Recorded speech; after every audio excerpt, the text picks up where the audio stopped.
सच बोलने वाली बहू। देखो ममता, मैं आज ऑफिस जाने के मूड में नहीं हूँ।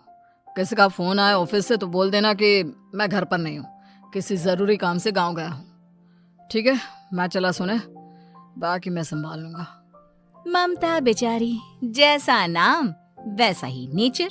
ना कभी झूठ बोला, ना फरेब, ना किसी से चालाकी की, ना किसी की पंचायत। सुन लेती है पति की बात और फिर कुछ देर बाद फोन आता है। हेलो, कौन? मैं सुनील का बॉस बोल रहा हूँ। दफ्तर में इतना काम पड़ा है, अभी तक ऑफिस नहीं आया। वो क्या कर रहा है? फोन दीजिए उसे। जी वो तो सो रहे हैं, कह रहे हैं कि आज गर्मी बहुत है तो घर के मजे लेंगे। बॉस को बीवी की बात पर गुस्सा आ जाता है। तो उसे बोल दीजिएगा कि अब घर में गर्मी के ही मजे ले, कोई जरूरत नहीं है यहाँ आने की। ये बोलकर बॉस फोन रख देता है। ममता सारी बात सुनील को बता देती है। न जाने किस बेवकूफ से पाला पड़ा है, समझ नहीं आता। तुम्हारे कारण मेरी नौकरी चली गई। अरे झूठ बोलने में क्या जा रहा था तुम्हारा? ममता को समझ में नहीं आ रहा था कि उसकी खता क्या थी। अरे जो है वही तो बोला। फिर एक रोज, बहू, अरे आ बहू, कहाँ है तेरा पति?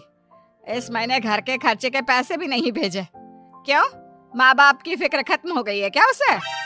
बाय लागू माँ जी, वो ये बोल रहे थे कि माँ को क्या है, घर का राशन, खेत का पैसा, मवेशी का दूध, फिर भी न जाने क्यों मेरे सर पर भार देकर बैठी है। तभी सुनील ममता के मुंह पर हाथ रख देता है। क्यों रे कलमुँह है, हटा बहू के मुंह से हाथ। अरे क्या क्या बोलता है तू? वो तो इसकी झूठ बोलने की आदत नहीं है, इसलिए पता चल रहा है। देख मेरी सास कितनी शरीफ है। हाँ, तेरी माँ तो मोहल्ले की बदमाश है ना, और तेरी सास शरीफ है। बेटा ममता को देखता है और गुस्से से बोलता है। अब खड़ी खड़ी देख क्या रही हो? और भी कुछ कहना है क्या? माँ आई है ना, जाकर छाछ ले आ ठंडी वाली। ममता अंदर चली जाती है। माँ, इसके सच बोलने की आदत के कारण मेरी नौकरी जाते जाते रह गई। वो तो मैंने अगले दिन जाकर पैर पकड़ लिए मालिक के, नहीं तो। सब जानता है बहू की आदत नहीं है झूठ बोलने की, तो तू शांत क्यों नहीं रहता? क्यों उसे झूठ बोलने को बोलता है?